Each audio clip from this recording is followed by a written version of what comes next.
karma fall. Um, could it be possible that it's both? You said it's one or the other, but is it possible that Arjuna had both? Thank you. Uh, I'm not very well qualified to answer that, but I think um,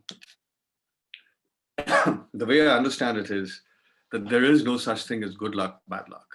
Serendipity uh, is a concept that where you get something that you don't know how that's come about, and it's usually good. Uh, the converse of that is, and something really bad happens to you, which, as you saw in my case, is the loss of my brother, um, the sudden demise of my brother.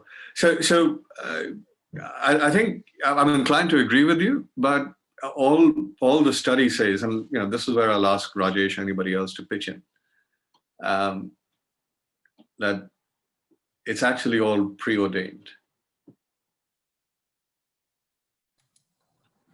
I think Vivek, you said it very well. I think serendipity is, it's a very nice English word, but the point at the end of the day is it's a result of something that has been done by us and the other people, who have been involved in the particular thing in the past sometime. So, which is sort of, a combination of our own karma plus somebody else's karma coming together and creating that circumstance for us in this particular point of time in life.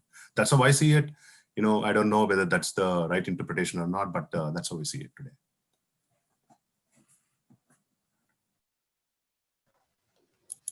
And the saying, I just wanted to comment on the same topic because I'm reminded of the saying, God helps those who help themselves. So I think there is, that matter of whether we call it good luck. I think in the Gita also, there's the concept of devam. You have your, you do your prayatna, and then there's the call, which is at the right time. And then the third factor is devam, which is the Lord. So I think in Arjun's case too, we see, yes, it couldn't have just been the Lord or just his actions, but all of it put together, I think, led him to victory. VP, thank you, man. VP, you had something to say. Yeah, I actually had a question for you, Vivek. I remember many months ago when we were, I think, in March or April, you had come from this retreat that you were very excited about. So perhaps if you can just share, how that experience linked into your interpretation of Gita or the book we read. Well, actually, no. Well, I mean, first of all, getting to go there, I think has a lot to do with it. So I had no expectation of what we were going to go to. My yoga teacher in London had set this up back in July the previous year. As we approached the date for leaving, which is early March, it was getting clear that travel might get seriously disrupted.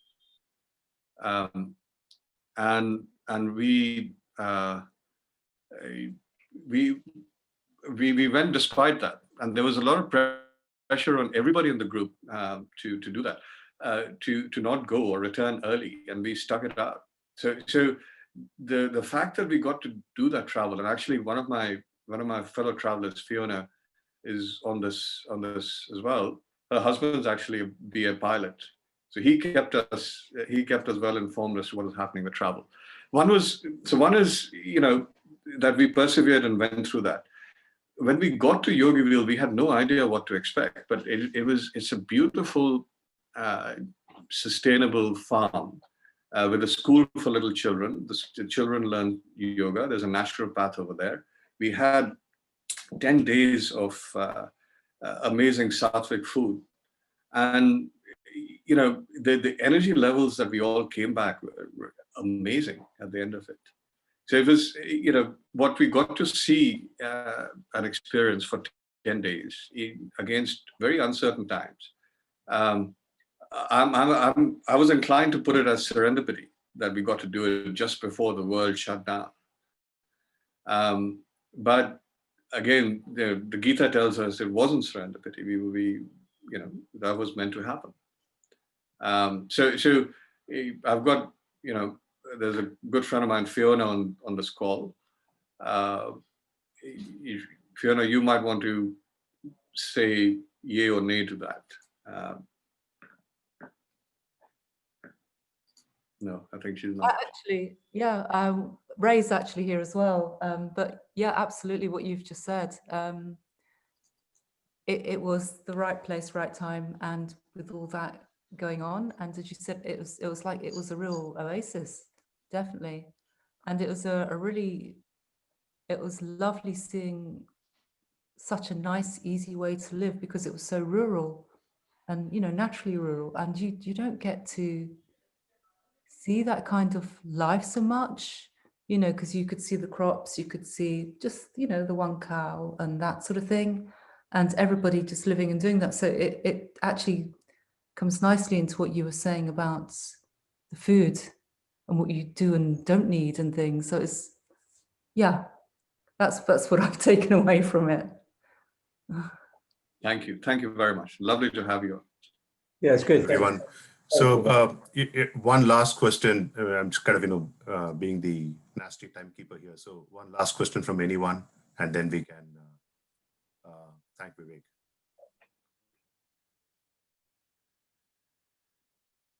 No, I think sounds like we're done.